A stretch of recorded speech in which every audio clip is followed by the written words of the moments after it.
Isang napakainit at napakagandang hapon mga minamahal na kapatid. At narito naman po ang ating programa, ang Divine Mercy Hour na malugod inihatid sa atin ng Divine Mercy Crusade ng Diocese ng Cabanatuan. At ako pa rin po ang iyong kasama, si Brother John Paul Valino. At tayo po ibabati na sa ating pong mga minamahal na kapatid, lalo tigit kila Sister Lita Martinez, kila Sister LB Paglinawan, at kila Sister Emma Del Rosario, at sa lahat po ng mga kasapi ng Divine Mercy Crusade, lalo tigit kay Sister Chu Rivera.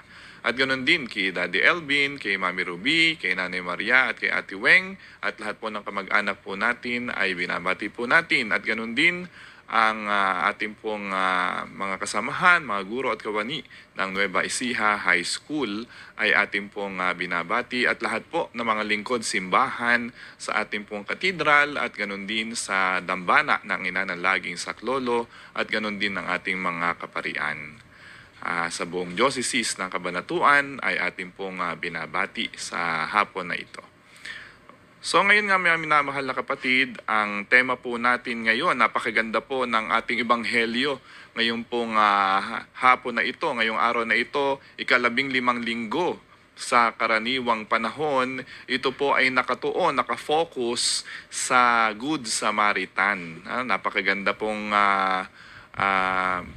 ibinahagi sa atin ng Panginoon na story, no, ng Good Samaritan o yung mabuting Samaritano.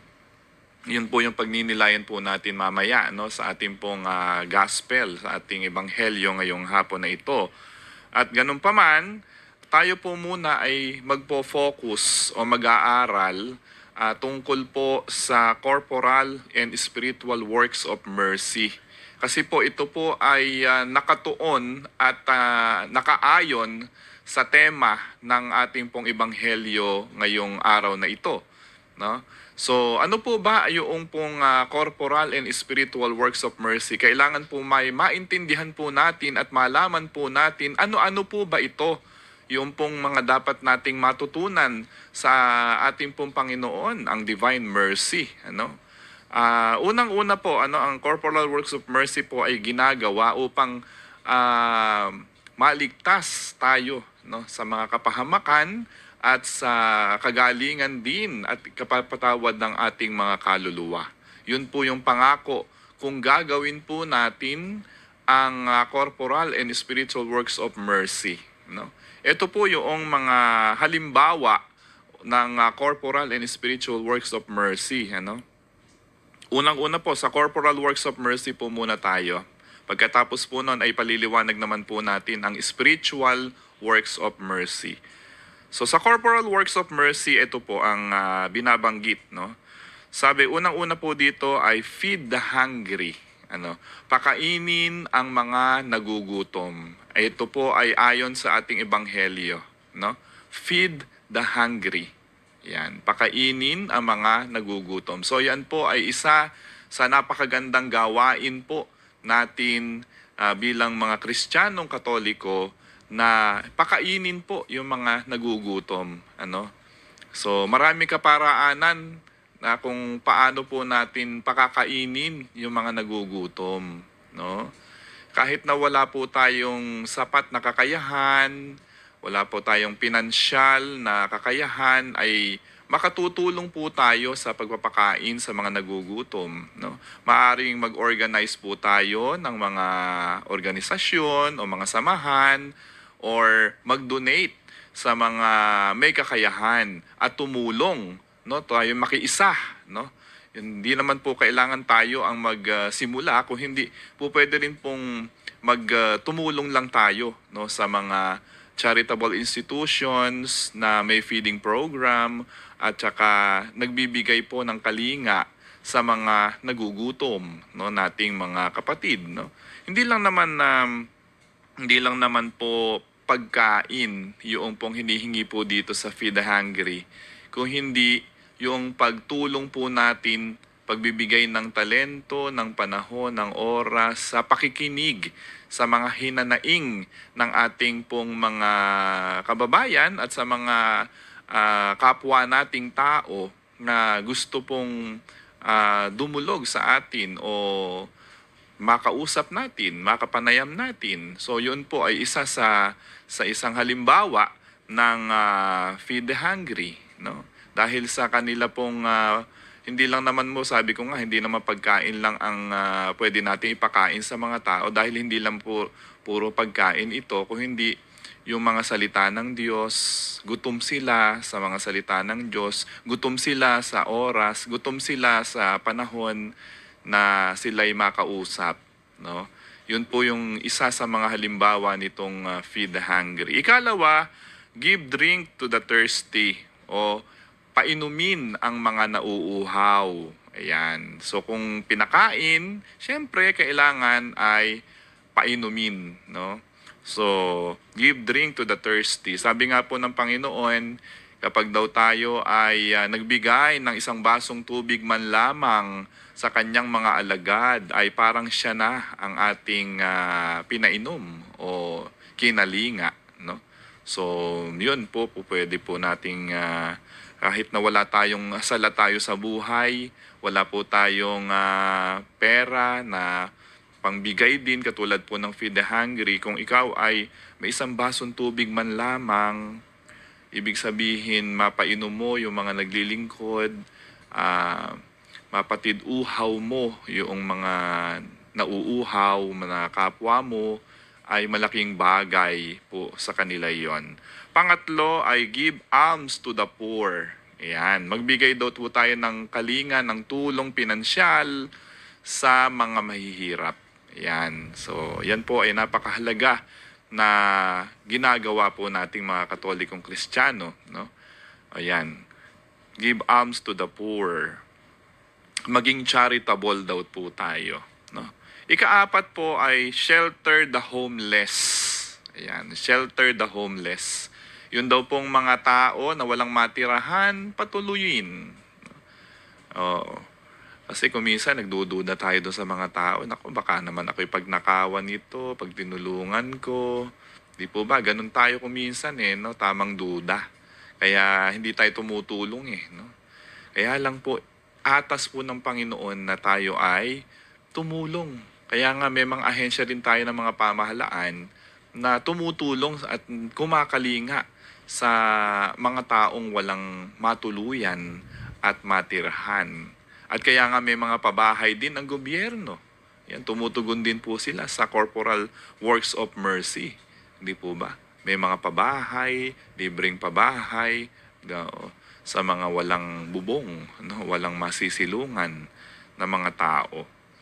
Ano pa po? Visit the sick. Ayan, kapag daw po tayo ay pumupunta sa mga ospital, sa mga bahay na mga may karamdaman, mga kapatid nating kakilala o mga kaibigan o mga kapamilya, ay nababawasan yung pong kabigatan ng kanilang dinadala dahil sa kanilang mga karamdaman. Kaya napakahalaga na tayo po ay pumupunta, dumadalaw sa mga may sakit, no, nating mga kapatid, mga kapwa, na kasi yun pong pagpresensya lang natin no, sa pagdalaw sa mga may sakit sa ospital, sa bahay, o kung nasaan man yung mga may sakit na nakaratay, lalo na yung mga may edad na, no, yung mga matatanda, ay malaking tulong po na nabibigyan natin sila ng oras at panahon.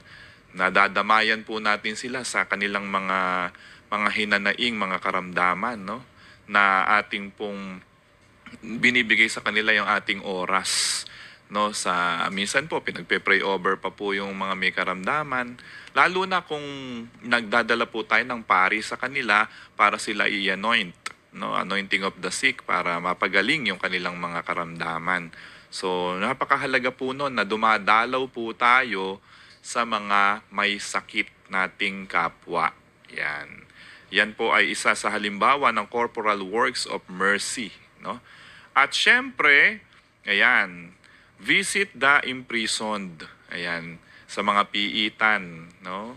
So kung dinadalaw po natin yung mga nakapiit, no, yung mga nasa preso, nasa bilangguan, ay parang ang Panginoon na rin daw yung ating dinadalaw. Yan po ay nasa Biblia, no? Nasa Biblia po yan na Nasa salita ng Diyos po yan na kapag ka dinalaw mo ang isa sa maliliit na ito ay parang siya na rin ang ating dinalaw o ginawa ng kabutihan, di ba? Yan po ay nasa Bible. At panghuli sa corporal works of mercy ay bury the dead. Ayan. So, ilibing ang mga namayapa na yumao nating mga kapwa. Oh, no? Bury the dead. At hindi lang po bury the dead yung pong condolence, pakikiramay natin sa mga namatayan. Kaya nga tayo mga Pilipino, tradisyon na po natin yan kapag kami namamatay, ay tumupunta po tayo sa mga burol, no? At nakikipaglibing tayo sa kanila. Kasi yung pakikiramay po natin, sabi ko nga katulad po dun sa may karamdaman nating dinalaw, ganun din po yan, naiibsan yung kanilang pasanin na kabigatan sa kanilang buhay. Kaya po napakahalaga nitong mga corporal works of mercy. Ulitin po natin, ano-ano po ba ito? Feed the hungry, pakainin ang mga nagugutom, give drink to the thirsty, magbigay ng inumin sa mga nauuhaw, give alms to the poor. Ayan, magbigay, maging generous sa mga mahihirap at nangangailangan nating mga kapatid. Shelter the homeless, no? Patuluyin at bigyang bubong o pabahay yung ating po mga kapatid na walang masilungan, no? So, patuloyin sa ating mga tahanan, no? Or tulungan po silang maihatid sa mga pabahay, sa mga gobyerno, sa DSWD o kung saan mang ahensya ng pamahalaan natin sila po pwedeng matulungan upang hindi sila magpalaboy-laboy sa lansangan, no? Visit the sick. Yan. Tayo ay bumisita sa mga may karamdaman. Yan. Sa ospital man, sa bahay man, no, kailangan tayo ay pumupunta upang sila ay madalaw. Ayan. Siyempre, visit the imprisoned. Ayan, yung mga nasa bilangguan ay atin daw pong dalawin, puntahan at kumustahin. At siyempre, bury the dead. Ano? Makipaglibing, makipagdalamhati sa mga pamilya ng mga namayapa na ating mahal sa buhay or sa mga neighbor natin, ano, yung mga kakilala natin, mga kaibigan natin na namatayan. So, makidalamhati dun sa mga kapatid natin. Pumunta sa mga burol, dumalaw, ipagdasal yung mga kaluluwa ng mga yumao nating mga mahal sa buhay o mga kaibigan. So, ano naman po yung spiritual works of mercy na po pwede rin po natin. Kanina po, corporal works of mercy yung ating ipinaliwanag. Ngayon naman po ay spiritual works of mercy. Una po ay instruct the ignorant. Ayan. Turuan daw po yung mga walang kamalayan, no? Turuan yung mga ignoranting mga tao at magturo ng mga salita ng Diyos. Turuan ng tama na gawi yung pong mga tao, no? Instruct the ignorant.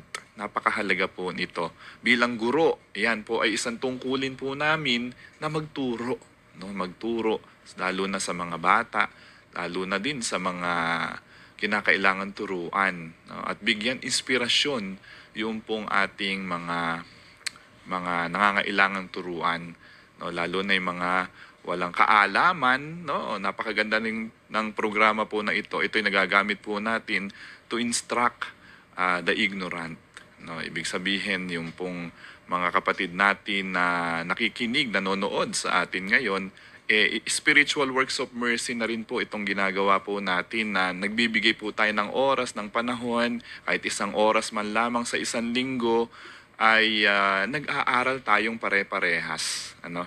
Kaya isa po ito sa ating pong ginagawa bilang spiritual works of mercy. Yan. Pangalawa ay counsel the doubtful. No? Magyan daw po natin ng oras, ng payo, yung pong nahihirapan sa kanilang buhay, yung mga nagdududa, no? Yung mga nagdududa kung may Diyos ba talaga, no? Nagdududa sa mga hindi na makayanan yung kanilang mga problema, mga nagdududa, yung mga hindi po mapalagay sa kanilang buhay, wala pong mahingahan ng kanila pong mga problema, ayan, no, i-counsel daw po natin. Ibig sabihin po, bigyan natin ng advice yung pong mga tao na mahihirapan sa kanilang mga problema. Bigyan po natin ng kagaanan sa pamamagitan ng counseling, ano, at magbigay payo sa kanila. Ayan. Ano pa? Yung pong isa ay admonish the sinner. Ayan. Patawarin yung mga nagkakasala. Ayan. Forgive the injuries. Ano ba yun? Patawarin din. No? Yung mga may mga karamdaman, may mga sakit, may pighati na nararamdaman sa kanila pong buhay. No, bigyang kagaanan po itong mga ito, mga taong nasasaktan natin at nakasakit po tayo. Comfort the sorrowful. Ayan, bigyan po natin ng comfort yung pong mga nabibigatan sa kanilang buhay. Pagaanin natin yung kanilang dinadala. Ayan. Yung bear wrongs patiently. Ayan. So, pray for the living and the dead. Ayan, napakahalaga po na, ano? To pray for the living and the dead. Spiritual works of mercy po yun. Kaya kung kayo po yung nakikisama sa pananalangin sa mga yumao, ay napakahalaga po noon. Lalo na yung pagpapamisa sa kanila. Yung pong mga yumao nating mahal sa buhay. So, yun po yung isa sa mga example ng ating pong corporal and spiritual works of mercy. So ulitin po natin, ang corporal works of mercy ay feed the hungry, give drink to the thirsty, give alms to the poor, shelter the homeless, visit the sick, visit the imprisoned, bury the dead. At ang spiritual works of mercy naman po ay instruct the ignorant, counsel the doubtful, admonish the sinner, forgive injuries, comfort the sorrowful, bear wrongs patiently, and pray for the living and the dead. So ipanalangin ang ating mga nabubuhay at mga nangamatay na mga yumao, no, at mga kapwa. No, tayo pong lahat ay dapat nagdadalanginan sa isa't isa bilang mga alagad ni Jesus. So yun po ang napakaganda pong pag-aaral natin upang tukuyin ba? Kasi lagi natin nababanggit dito sa programa natin yung corporal works and spiritual works of mercy. So yun po yung mga halimbawa, mga concrete example ng mga ito. No? Corporal and spiritual works of mercy, kung saan ito po yung magiging susi natin upang tayo makapasok sa kaharian ng langit. Upang tayo ay yakapin ng Panginoon kapag tayo ay talagang mapasa Kanya na, no, sa katapusan ng ating pong buhay. Kaya dapat ito po yung ating mga ginagawa. Ito po ay ayon din sa Biblia. Nasa banal na kasulatan, nasa Ebanghelyo po ito na talagang dapat nating isagawa upang tayo po'y maligtas at po tayo ay makapiling ang Diyos kapag tayo ay pumanaw na sa buhay na ito. Ano? Yung pong mga bagay na ito, pag naisagawa po natin 100%, talagang kakalingain po tayo ng Panginoon. Papapasukin po tayo sa Kanyang kaharian. Dahil nga po, sabi nga po niya, kapag ginawa mo ang mga bagay na ito, lalo na sa mga maliliit kong mga kapatid, ay sa akin mo na ito ginawa.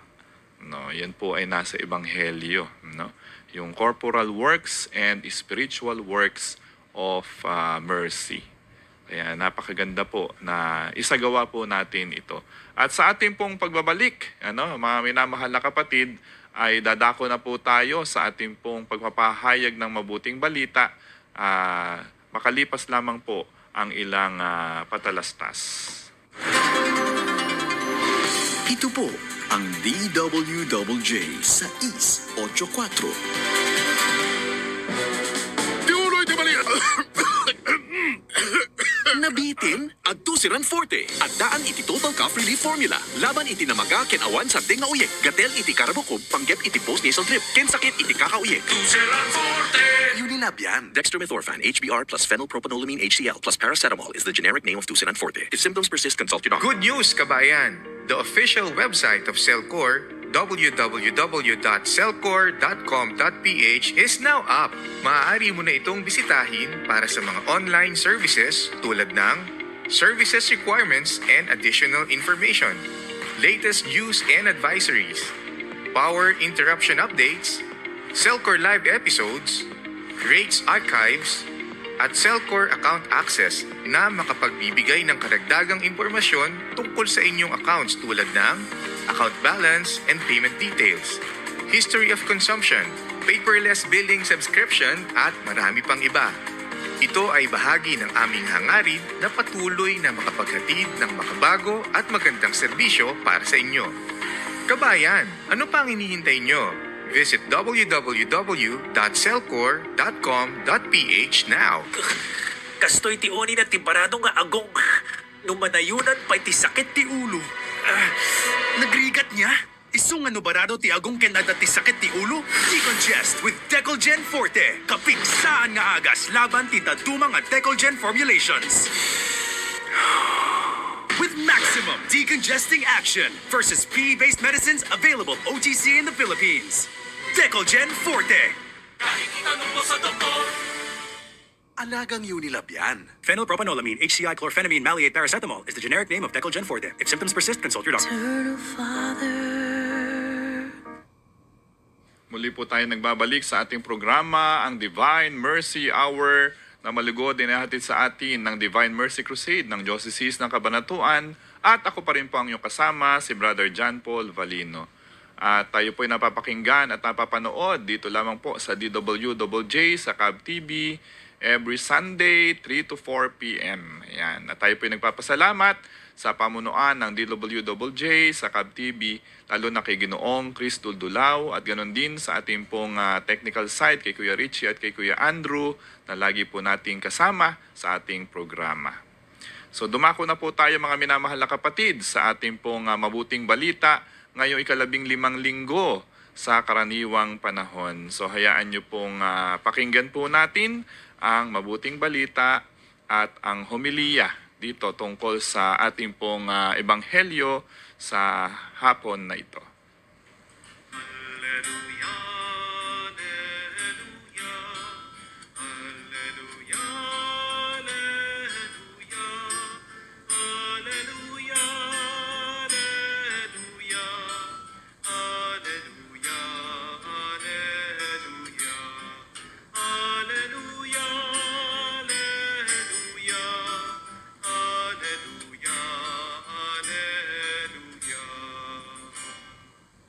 Espiritong bumubuhay, ang salita mo, may kapal, buhay mo ang tinataglay. Alleluia, Alleluia. Sumainyo ang Panginoon. At sumaiyo rin. Ang mabuting balita ng Panginoon ayon kay San Lucas. Papuri sa iyo, Panginoon. Nung panong yun, may isang eskribang lumapit kay Jesus upang siya'y subukin.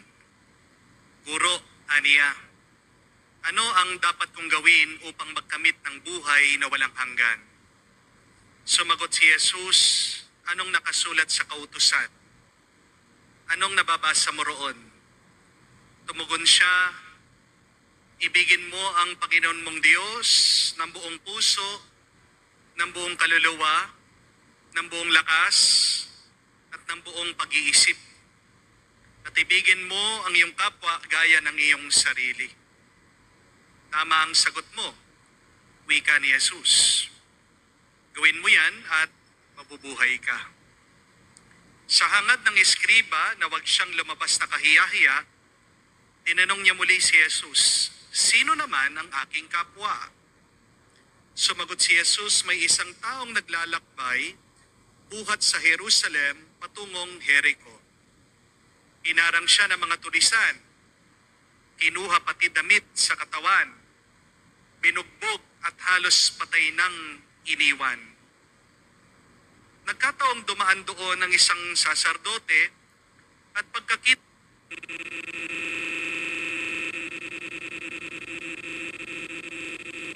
nagko-commute po ako papasok sa aking trabaho, naiinip po ako habang ako'y nakaupo sa bus. Kaya naisipan ko pong bumili ng iPad. Bago-bago pa.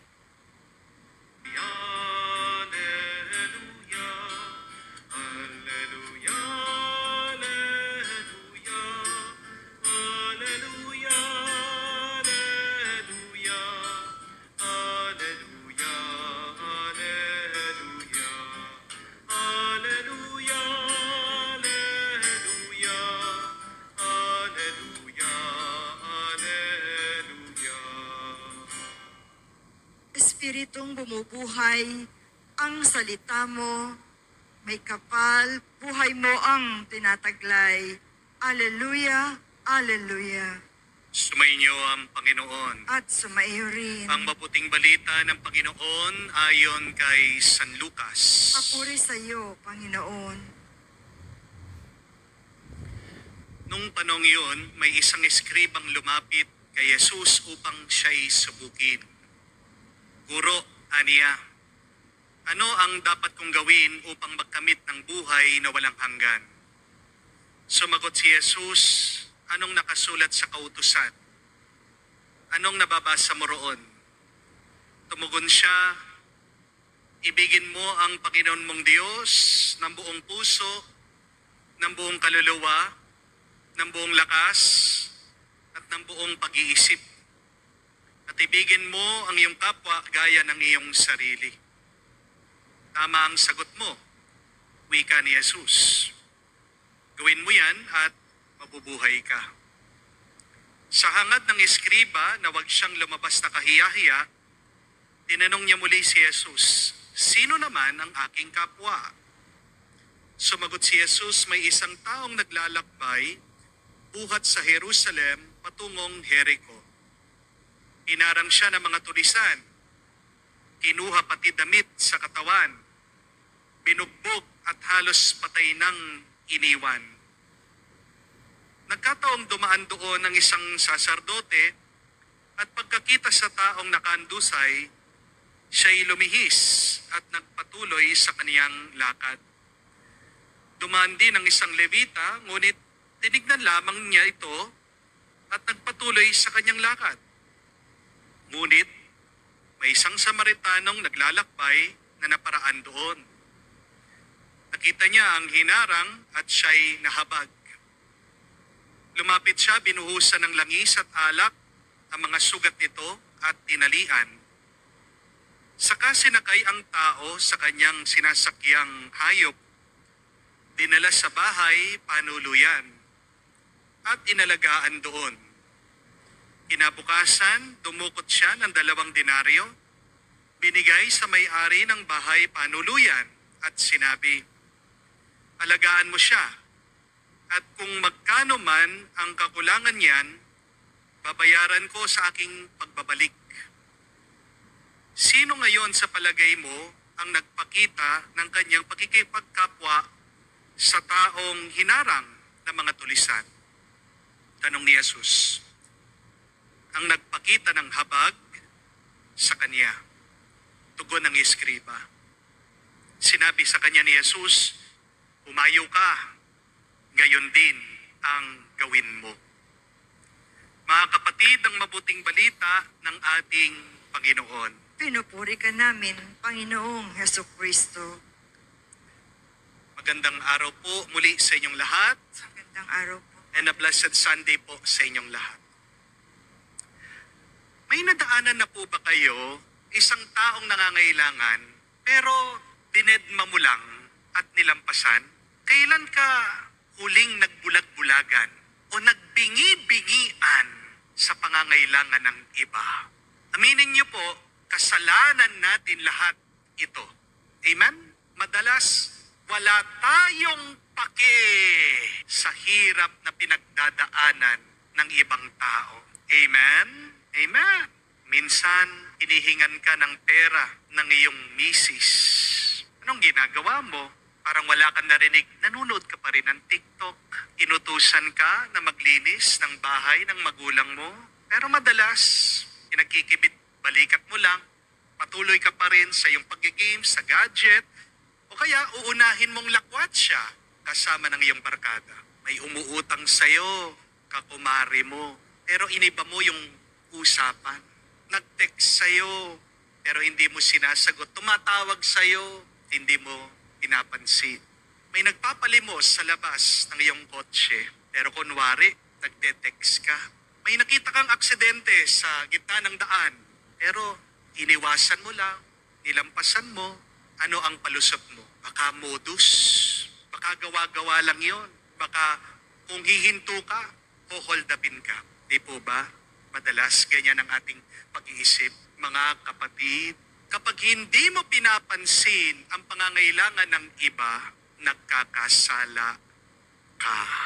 Kaya wag mong sasabihin na wala kang kasalanan, wala kang ginawang masama. Bakit naghihirap ka? Kapatid, ang hindi mo paggawa ng mabuti sa iba ay kasalanan din. Ang tawag po natin dyan ay sin of omission. Kaya nga po, ang turo ng ating Panginoong Hesukristo, itong sikat na kwento ng mabuting Samaritano ay para sa atin, para gisingin, paalaala muli na ngayon sa mundo, kailangan pa rin ang awa natin. Kailangan ng ating kabutihan. Uhaw ang mundo ngayon sa ating pagmamahal. Alam po natin itong kwento ng mabuting Samaritano. Bata pa lang tayo, naririnig na natin yan. Hindi lang sa loob ng misa, kundi pati sa ating mga eskwela. Pero yung alam natin, hanggang isip lang. Di po ba? Hindi pa bumababa, hindi pa kumukonekta sa puso natin yung alam natin dito sa isip. Pero paano tayo makakatulong sa mga naghihirap kung hindi rin tayo nakadanas ng paghihirap? Kaya minsan, hinahayaan tayo ng Diyos na makaranas na maraming paghihirap at pagsubok kasi yan ang nagpapalambot sa iyong matigas na puso. Nothing can make our hearts softer, more tender than the experience of suffering, of hurts and pain. Because when you are in pain, it is there that you are changed. Bago po ako nagpari, nagtrabaho po ako sa Maynila.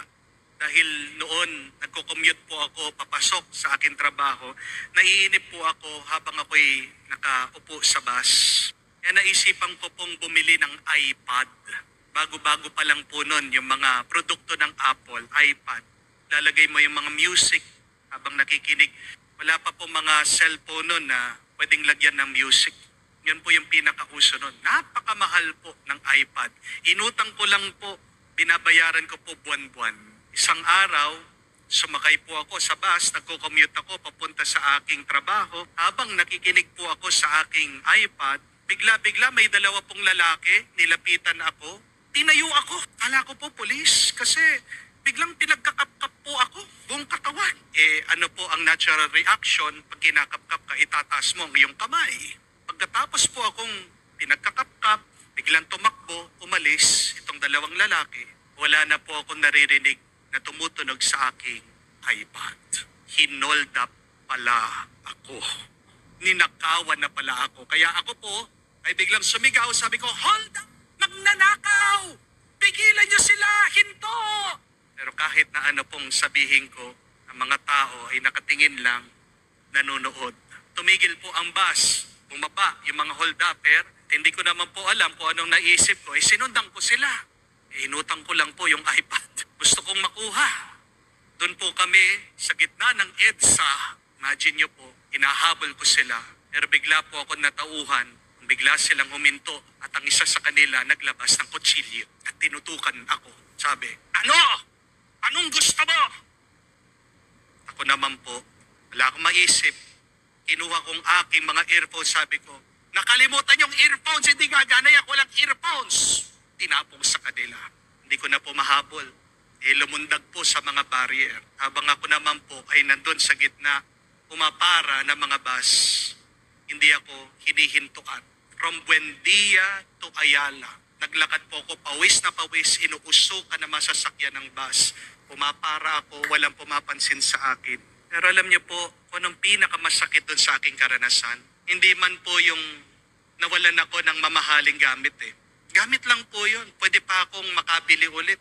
Salamat sa Diyos. Di po ako nasaktan, buhay pa rin ako. Pero ang pinakamasakit ito ay yung habang ako'y ninanakawan, wala man tumulong sa akin. Ang pinakamasakit ay yung ako'y pumapara, gusto ko sumakay sa bus. Wala man huminto para sa akin.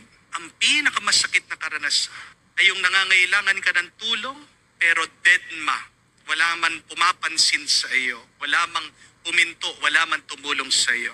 Kaya nga po, mas makaka-relate tayo doon sa binugbog sa kwento. Doon sa ninakawan na tao. Kasi karamihan po sa atin ganyan ang pinagdadaanan. Di po ba?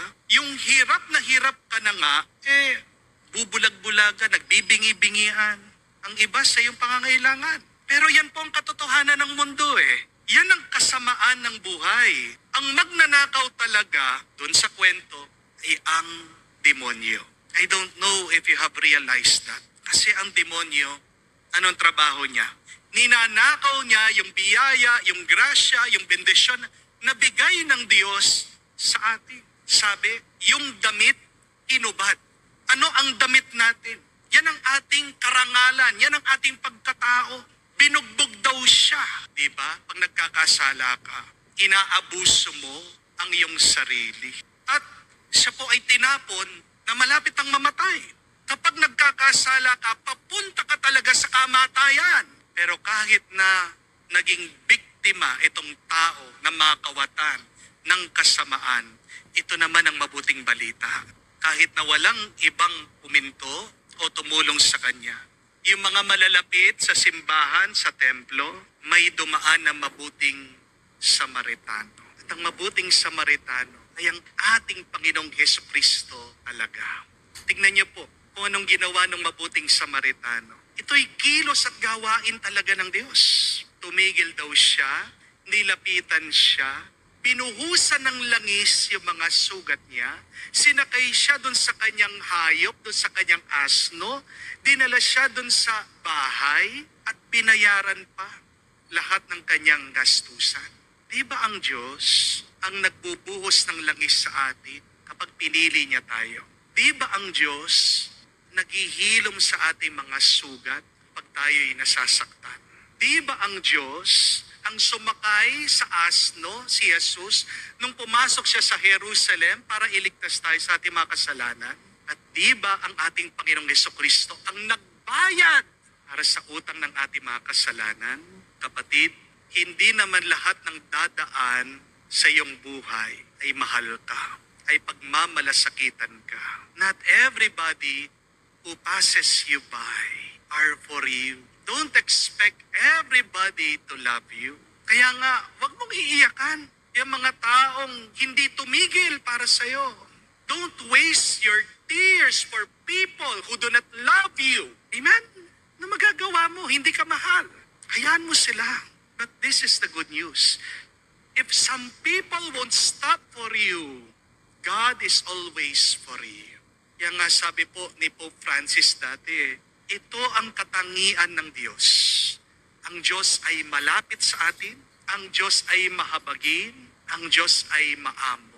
The characteristic of God is that God is close to us, God is merciful, and God is tender. Kaya nga po, kahit na lampasan ka ng ibang tao, basta't nananatili ang Diyos. Hindi ka niya lalampasan. God's grace will always cross the road for you. Bakit ba kailangan nating maging mabuting Samaritano sa iba?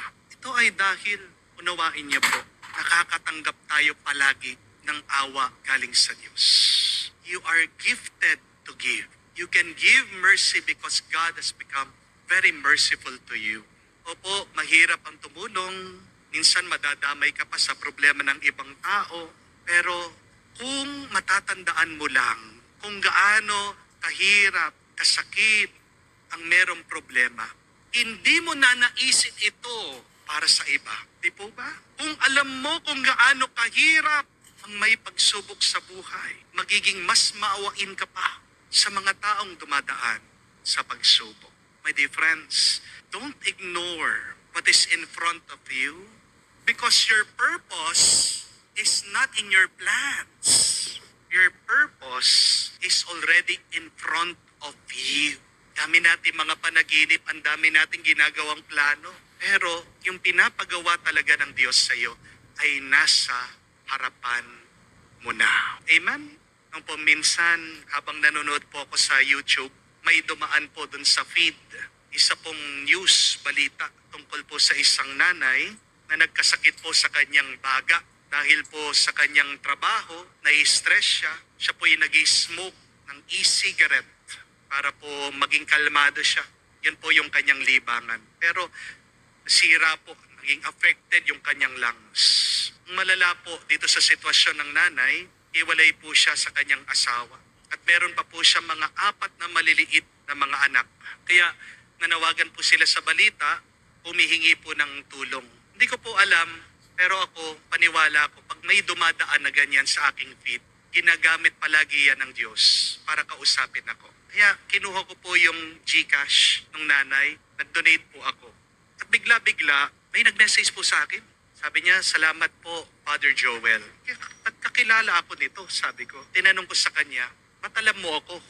Ba't kilala mo ako? Sabi po niya, siyempre po, nag-investigate ako. Tinignan ko po sa Viber. Maraming salamat po. Hindi niyo po alam kung gaano kalaki na tulong sa akin nito. Lalong-lalo na ako'y may sakit at kailangan namin ng pagkain ng aking mga anak. Pero ako po ay tumulong dahil alam ko din po yung feeling na walang pera. Alam ko po yung karanasan na baon sa utang, hirap na hirap, naghahanap na pantustos sa aming pangangailangan araw-araw. Kung nga po kami, kumpletong aking magulang, hirap na hirap kami, paano pa kaya itong nanay, single mother mag-isa, may 4 pang anak, mas mahirap ang kanyang kalagayan. Di po ba? Kaya ako po ay tumulong, kaya ako ay naawa kasi dumaan din po ako sa kaawa-awang kalagayan. At alam niyo po, ang sarap tumulong eh. Yan po yung blessing na pagiging mabuting Samaritano. Amen? May tuwa sa pagmamalasakit, may galak sa pagtulong, may kapayapaan sa pagkakawang gawa. Please don't ignore people who are in need because someday you might be that person who will be in need. Huwag po kayong maging patay malisya, nakakamatay yan. Huwag po kayong palaging deadma, magiging dead kayo. Pero anong kabaliktaran ng patay malisya?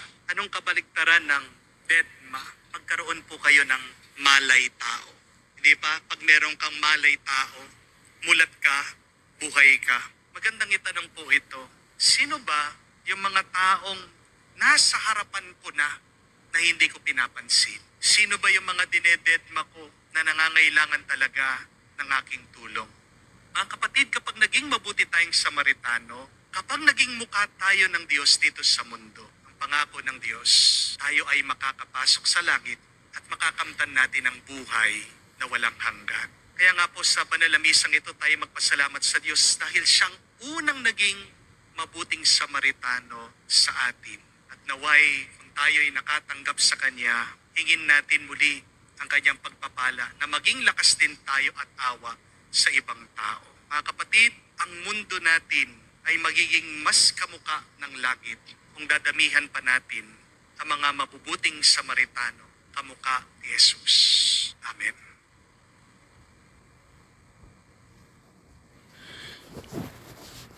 Ayan. So napakinggan po natin ang napakaganda pong ebanghelyo at homilya ni Father Joel Gatus, na nakita po natin yung kanyang pagpapaliwanag, napakinggan po nating mabuti. Alam nyo mga minamahal na kapatid, ang pagiging mabuting Samaritano ay dapat nating ginagawa at sinasakatuparan. Yun ang sabi ni Father kanina, huwag tayong maging deadma lang dun sa mga pangailangan ng ating kapwa. Lagi dapat tayong maging mulat sa mga pangailangan ng ating kapwa. Yun po yung ebanghelyo po natin ngayon tungkol sa mabuting Samaritano, the Good Samaritan, na yung pong ating kapwa na nakikita po natin sa lansangan, sa ating lipunan, na humihingi sa atin ng tulong, ay dapat nating tulungan. Kasi ginagamit nga pong instrumento ng Diyos yung ating pong mga kapatid na ito upang tulungan po natin, upang tayo mahabag, upang tayo ay magawa po natin yung pagmamalasakit dun sa ating kapwa na nangangailangan at nanghihingi ng tulong sa atin. Huwag po dapat nating iniisip, no? Sabi po ni Father kanina na yung pong pagtulong para bang makita natin yung kapwa natin na namamalimos sa lansangan, dinededma lang po natin at baka sindikato ito, pinag-iisipan pa po natin ng masama. No? Imbis na tulungan, bigyan ng kanilang pangailangan, ay nagbubulag-bulagan tayo o nagmimistulang hindi natin sila pinapansin o nakikita. No, kaya napakaganda po nung ebanghelyo po ngayon, napakaraming aral yung pong matututunan po natin na maging charitable at magkaroon tayo ng kamulatan, no, kamalayan sa pangangailangan ng ating kapwa-tao na nangangailangan. Maging good Samaritan din tayo katulad ng ating Panginoong Hesus. Yun po yung sinasabi po sa atin ngayon, ngayong hapon na ito, na tayo ay magmalasakit sa kapwa-tao natin. Hindi yung pagka lang tayo may kailangan, tsaka lang tayo lalapit.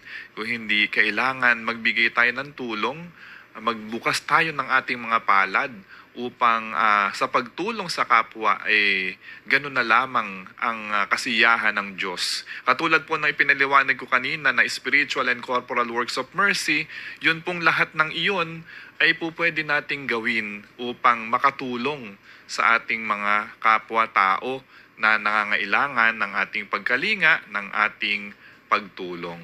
Kaya yun po mga kapatid ang dapat na isinasagawa po natin. Napakaganda ng istorya ni Father Joel kanina na narinig po natin na talaga naman na siya mismo, no, naramdaman po niya, naranasan po niya sa kanyang buhay yung walang tumulong sa kanya pong pangangailangan, no. So, yun po, dapat tularan po natin ng Panginoon na magkaroon po ng pakialam, no, sa mga kaganapan nangyayari sa ating pong kapwa na nangangailangan o nanghihingi sa atin ng tulong. Tandaan po natin, hindi naman hihingi ng tulong yung ating mga kapatid na yan kung wala silang pangangailangan. Kung hindi sila gipit na gipit. Kaya kung minsan, ganun pa, no? Minsan, nalapit ka sa mga kamag-anak mo, mapapahiya ka pa, gipit na gipit ka, ihihingi mo ng tulong, hindi naman para sa iyo, kung hindi para sa iyong kapamilya, pero dededmahin ka, ipapahiya ka, hindi ka bibigyan ng tulong, at kung ano-ano pang masasakit na salita ang sasabihin sa iyo. So, hindi po tama yon, hindi maganda iyon na ginagawa, no? Itong parable na ito of the Good Samaritan ay isang paalaala sa atin na tayo ay dapat maging mulat at maging sensitive sa mga pangailangan ng mga taong lumalapit sa atin. Hindi naman po pang-aabuso iyon na ikaw ay tutulong. Kung ano lang po yung makakayanan mo, yun lang naman ang hinihingi sa iyo ng Panginoon . Hindi yung kung ano-ano pa sasabihin mo dun sa tao, kung ano-ano pa pagmamaliit ang sasabihin mo dun sa tao bago mo tulungan. So may mga ganong kasing tao, lalo na kung kamag-anak mo pa, lalo na kung kapamilya mo pa ang gagawa nito. No? Napakasakit po nun. Kaya mga minamahal na kapatid, maging katulad tayo ng Good Samaritan, maging katulad po tayo ng nasa ebanghelyo na huwag lang tayong dumaan dun sa mga nangangailangan tao. No? Huwag po natin lagpasan, no? Hintuan po natin, bigyan ng tulong at pagkalinga yung mga tao na nangangailangan na ginagamit na instrumento ng Diyos upang tayo ay ma-test, no? Kung talagang bang tapat at totoo yung ating pong pag-ibig sa ating Panginoong Hesus sa pamamagitan ng pagtulong at pagkalinga sa ating kapwa-tao na mga nangangailangan. So maraming salamat po mga minamahal na kapatid. Sana marami po kayong natutunan sa ating pong ebanghelyo ngayong hapon na ito. Magkita-kita po muli tayo sa susunod na linggo. 3:00 hanggang 4:00 ng hapon, dito lamang sa Divine Mercy Hour. Ito po si Brother John Paul Balino. God bless us all. Ito po ang DWJJ